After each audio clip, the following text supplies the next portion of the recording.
Before we get started, guys, subscribe to the channel because you're gonna want to see this video because who's in the video is dope. So make sure you guys subscribe to the channel so every time I do a video on someone who's dope, you don't miss it. Anyway, guys, what is up? It's your boy Jonni.shreve. I am BB Pro, Mr. Tell Like It Is, guys. Welcome back to another episode of Coaching Up. Today on Coaching Up, we got Iain Valliere, my boy, my Canuck man. My Canuck man, what the f? Canuck man? Jeez.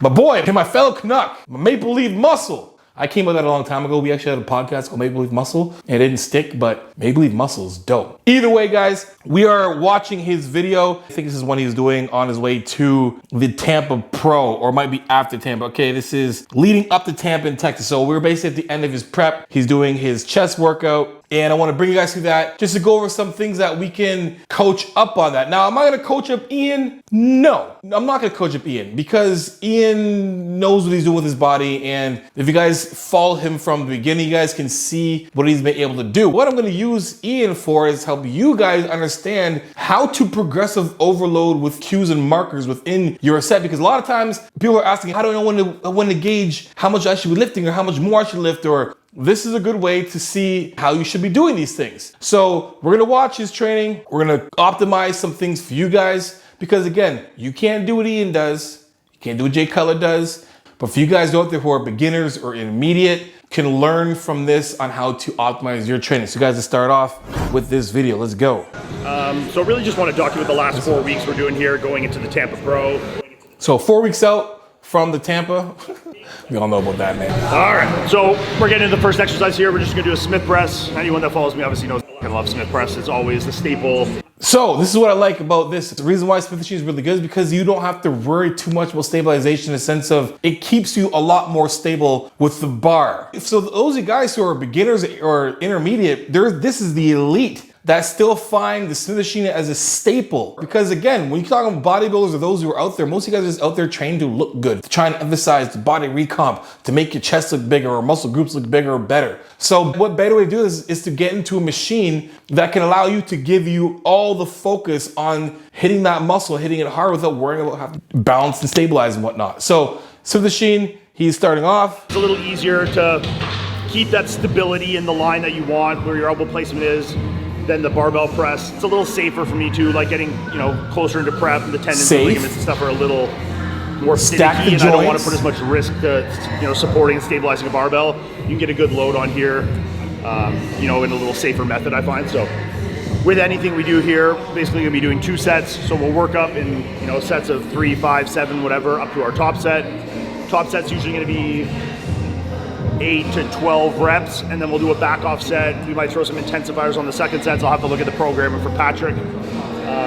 But yeah, that's kind of where we're going. So we'll work up to our top set here. Okay, so what he's doing is we're talking about working his way up to his top set. So when you're warming up, you should be warming up and increasing the weight to find your working set. But say you have 8 to 12 reps, and you got 2 hard sets or 3 hard sets in those 8 to 12 reps. On your way up to those 8 to 12 reps, those top sets, you should be increasing the weight by increments that give you a little bit of a warning as to, hey, this is starting to get heavy. This could be my working set. So Iain basically at the end of prep really doesn't know how strong he actually is, because when he's in off season, he's a completely different animal. He's strong as shit. So we're gonna watch his first set here on the Smith. So this is basically his first working set. Incline Smith machine, elbows are stacked. You can see his weight. Now I'm gonna stop really quick and we'll continue, guys. I don't mind that suicide grip at all, I don't mind that. As long as we're underneath and stacking the joints and we're pressing with this part of our hand. Most of you guys, when you guys do grip like this, the bar sits here and we're getting all this wonky shit with the wrist, right? We want the bar to sit here, nice and stable from here, and all the way down, you can stack that joint, just like he's doing. And when you're in the machine, it's safer because when it's free weight, that thing falls out. Gym fail video featuring you. All right, let's keep going. 3, 4. 4 good reps, good set. It's got 3+ plates on there. 7, good. 8. So right now, he knows it's getting harder, right? He's got 8 to 12 reps. 2 more. He can feel himself very, he's gonna gas out. Again. Boom. Come on. Finish his set, 1 more rep. And he knows he's not gonna get another set. That right there is technical failure. That is pulling out knowing that he doesn't have another rep. He might have got another rep with a spot or got half of a rep. That is a good rep to failure understanding where he's supposed to go. Now we're gonna listen to him. All right, so his first work set, I did 3 1/4. We got 12 there, so a little on the lighter side for what I'd like to do for that top set. So next time, if we feel it and we're feeling good, we'll probably add a 10 to that, try and bring that down to like the 8, 9, 10. So guys, what he means by that is when I give out plans and I have a minimum and a max amount of reps, if you can't do the minimum, it's too heavy. If you can do more than the max, it's too light. So you're still not in a working set. But when you get into your working set and you're someone like Iain who wants to keep progressing, he did 12 reps, knowing that if I would have added, maybe another 10 or maybe another 15 pounds, it would have brought his reps down to 10, forcing more of a load response onto his chest with that load that he's using. So he wants his reps to stay in between so we can keep progressing. So every time he knows I'm at 12, shoot, that's getting really close to me being able to up the weight. So let's up the weight next time and bring that weight right back down. Then he's gonna go into his back offset. Basic back offset is aim for the same amount of reps again. You're just gonna drop the weight a little bit. It's not a drop set, it's a back offset so you can still get in that rep range, fatigue the muscle with good form. 1, there we go, 2. Now you can see guys how his reps stay the exact same. So you're gonna see a couple times he picks head up, guys, you keep your head down. Keep your head down, keep your chest up, keep your butt on the bench, keep your core and your back on the bench. 9, push it in, 10. Here we go, 11. 12. 12, 3 more. Up, 2.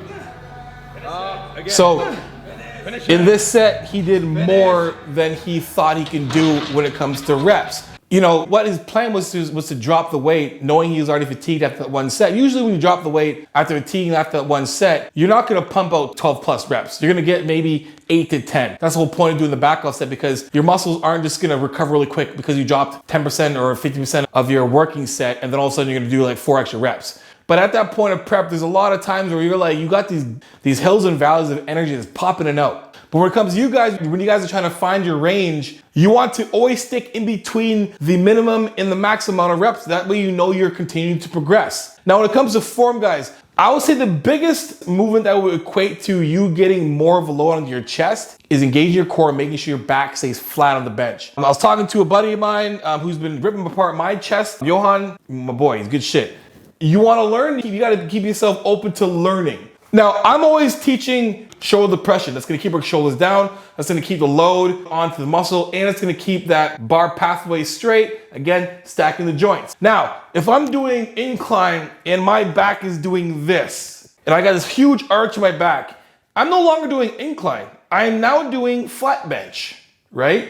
So you think about that weight going here, look where the bar is, right? Flat bench, my chest, I should be pressing here. If I'm doing flat, I'm here.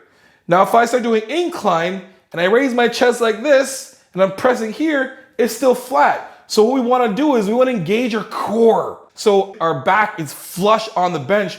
So when we're pressing incline, that chest is taking the load and you're not adjusting your chest so much that you go from doing incline to flat bench. So if you guys want to hit your chest and make sure you're hitting that part of your pec, keep your core on the bench. All right, so we're heading over now to a machine press. We're gonna watch his buddy train a bit. Now, he's definitely not an amateur or a beginner. But again, when it comes to form, guys, look where Iain's chest is, right? He's got a little bit of a lean on there, but again, he's not changing the angle by having so much of this popping up. You want shoulder depression and still be able to push. Sometimes you'll be able to hit 5 plates on the machine, how they come. This one only fits 4, so something like this, like the gym pin, you just pop the cap off the end. Gym pin. So a lot of you guys out there probably won't ever need a gym pin. You can fit another 3 or 4 on there. Y'all just chill out. Handy little thing to have. Plays gym pin. But Iain's gonna be using a gym pin. When you gotta bring gadgets to the gym that extend the bar so you can put more weight on it, and it's for chest, Iain's a damn animal. Iain's a beast. You guys watch this guy train, it's insane. I remember when I first heard about him, I'm pretty sure he was coming out of, I think just out of high school or a couple years in a college or whatever, post-secondary. I remember seeing highlights of the dude, like he was a track runner in high school and he's benching like 4 plates for reps. Looking like Cock Diesel, freaking track athlete, smashing 4 plates aside. This guy's an animal. Again, he can do these things you can't. What we want to do, what we want to take from Iain is his meticulous way of how he is when he trains. Form, time under tension, and understanding where his body can go and what it can do. And that's a big thing when it comes to you guys progressing, is making sure that you're aware of what your body's actually doing, in a sense of what it's physically doing and what it's mentally doing at the same time. Are these things in alignment with each other? If you get off a set and you kind of forgot what you did, definitely not paying attention to what you're doing. You should be able to literally replay your entire set when you get off. Sometimes, depends on how hard it was. You could be getting off and be like, oh shit, that was a hard set. But for the most part, you should be able to replay a lot of the work you've done in the gym and know what you can fix and what you can make better or whatever, right? Let's keep going. So we'll work up top set here. I'll probably try 6. Mark's gonna do a 10-5 and then go back down to 4, let's be honest here. We're trying to aim for like that 6 to 8 range, then we'll back off, do a second 5. So now he's dropping his set. So you guys are wondering, like, yes, you can have different rep ranges within your actual day. It doesn't have to be like 1 rep, 1 type for that day. You basically can load the muscle the way you need to, as long as things make sense, you keep things consistent. So he's gonna go for 6 to 8 reps, dropping it down a little bit. This is a machine that he can pile a little more on, put a little more weight, and then he's gonna do a back off set. So let's watch his first working set. Underneath, watch his form, look at his chest. You don't see the bottom of his chest coming up, it stays down. He's forcing that load on that chest. Now for you guys who are beginners, the way Iain's doing this, there's a lot of momentum going in there. It looks like momentum. He's got a lot of stretch flex reaction when he's actually pressing. But for you guys, I want you really to focus on really not letting it kind of jump at the bottom. I always tell people, like, imagine how many reps you lose by that one movement. You do this enough in a set and you literally lose 2 to 3 reps, depending on how far you catch the weight and how far you let it drop. And that's on anything you do. Bench press, squats, pull-ups, whatever it is. We want full range of motion and pulling and pushing. You're controlling both movements. If we're doing chest, not just, we're controlling the push up, we're controlling the pulling back down. We're pulling weight and we're pushing weight on every movement that we do. Let's finish the set. And here we go. Good set. You guys are probably wondering, oh, how come he's not really controlling the reps on the way down? He's eccentric, his negative is not controlled as much. The higher you get to your 1 rep max, so if you get to like 85, 90% of your 1 rep max weight, the negative isn't as crucial as the actual positive, getting that weight up. Still controlling it down, but there's no need for a 3 or 2 second negative when you're at about 85 to 90% of your 1 rep max. So the higher that percentage goes to you getting close to your 1 rep max, the less time and attention needed, because you're recruiting a lot more muscle, you're moving a heavier load, right? It has to be a little more dynamic and powerful with speed than it does almost like an aerobic movement in a sense. It's almost like we're going from anaerobic to aerobic, fast twitch, slow twitch in a sense, similar. I don't want to scare you guys up with that, but whatever, you guys get what I'm saying. All right, let's watch his second. So now, man, he's gonna do a back off set. Let's watch a back off set and see how we are.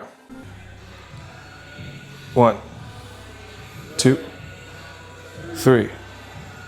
Look how great, like I gotta pause this for a second. Pause right here. I want you guys to kind of see where his elbows are at in relation to the handles. Those are right behind. That is what I call stacking the joints.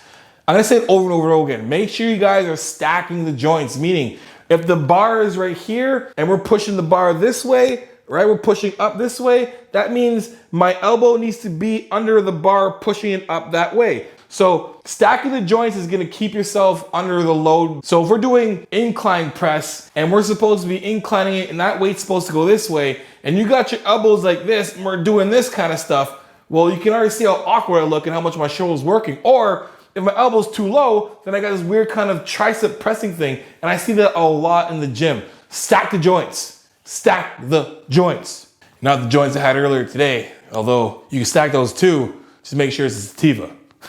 Just joking. Come on in. 7, 8, 9, push it. 10. There you go. Come on. 3 more. Hard. 2. 12. Up. Again.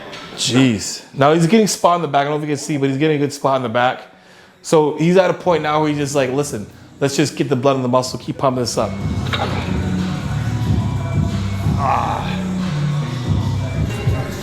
All right, guys, so now we're heading on to the incline fly. But as usual, we got the raw, intra, and EAs here. Little mid-vid promo. I'm gonna chime in myself. Guys, make sure you guys use my code Johnny15 for 50% off the Power Victory Cookbook. Use my other code, Johnny, for 50% off fitarmor.com, and my shirts are coming out next week. I can't wait. I'm gonna give you guys an actual date this weekend. I can't wait. Let's do this. Back to the video. All right, so we got flies next. Now, not much of an explanation here, so we probably dial this. We're gonna count the reps at 1, 2, 3. Now, time and attention is awesome. You know, this machine is gonna give him a lot more stability. You only did 5 reps there, warm up. So first work set here, we're doing the Arsenal incline fly here. I don't know how heavy this is gonna be in terms of like max weight, but for a fly, I find it's a little better. Just really accentuate that stretch, really focus on the squeeze. You start to overload too much, you lose that good contraction. Great point. When it comes to flies, I find that people either load it too heavy or load it too light. So what you wanna do is you wanna find a weight that you can gas the chest out. When you're doing flies basically the one moving for chest, that your chest is actually doing exactly what it's supposed to be doing, which is shoulder adduction. So finding a weight that you can use that can force load staying on the chest without gassing out somewhere else or having to balance and stabilize, that's what we want to do when it comes to achieving a really good fly. Now, dumbbell flies, I'm not a big fan of dumbbell flies because there's a point where it's not really doing much at the top of the lift. And there's a little bit of chance that you injure yourself if you misjudge the amount of weight you should be using, or you go too fast or whatever. So doing pec deck, cables, a swing machine like this, I'm all for that. Dumbbell flies, you know what, not my cup of tea, but again, the best exercise is the one that works for you, that you can actually engage the most with the best mind muscle connection.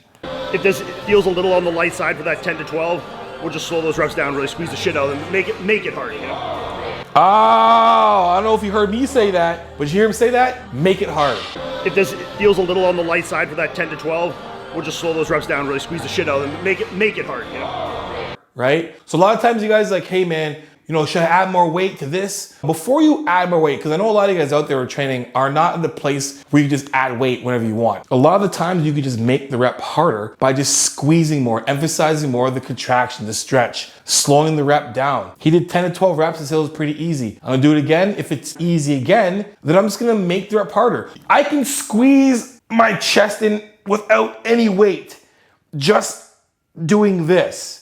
Now, if I add weight, it's gonna make it that much harder. I am the one who's controlling the environment. The gym is the only place where you can control your little environment. Anyway, let's go, let's watch this set. That's too light, you got 4 plates, it might be too light. Ian, I don't know if the plate's light enough, but I don't know.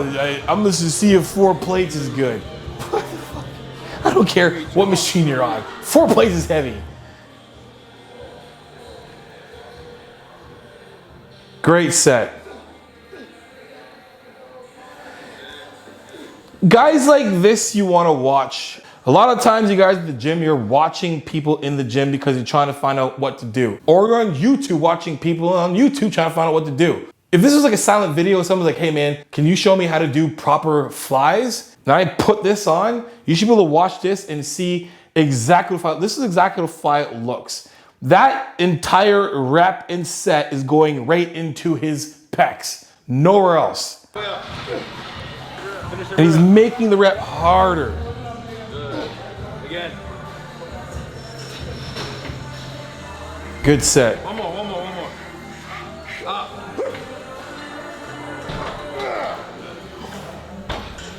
There you go. Okay, so now he's doing a back off set. He stripped off the plates. He had a little help from his training partner. So again, back off sets are good to do. He's gonna do a set, max out, relax, go back to his set, drop the weight maybe 10 to 15% of his last set, and then he's gonna max out again. So let's see what he does here. 1, 2, 3, 4, 5, 6, 7, 8. Y'all just let me count. 9. But you listen to how I'm counting, like 10. You could probably count in between 11, 2, right? And then done, right? The consistency and the tempo is what's killer in this exercise. You wanna make something harder, keep the consistency of the tempo continuous throughout the set. It doesn't matter how much weight he's put on, he's basically doing the same speed, just making it harder and harder and harder. So this is an actual drop set right here. Basically dropping the weight and going right into it. This is your true rep scheme of a drop set. Drop the weight right away, get on there, do as many reps as possible, drop it again, and repeat that until you basically have nothing left on the machine. He's gone, he went from 4 plates to 1 plate. So that's what? 1, 2, 3, 4 drop sets, right? 3 drop sets in that set.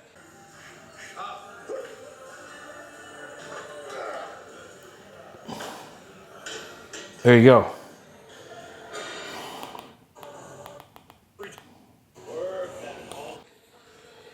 So now after doing all this, Ian's gonna go do flat bench dumbbells.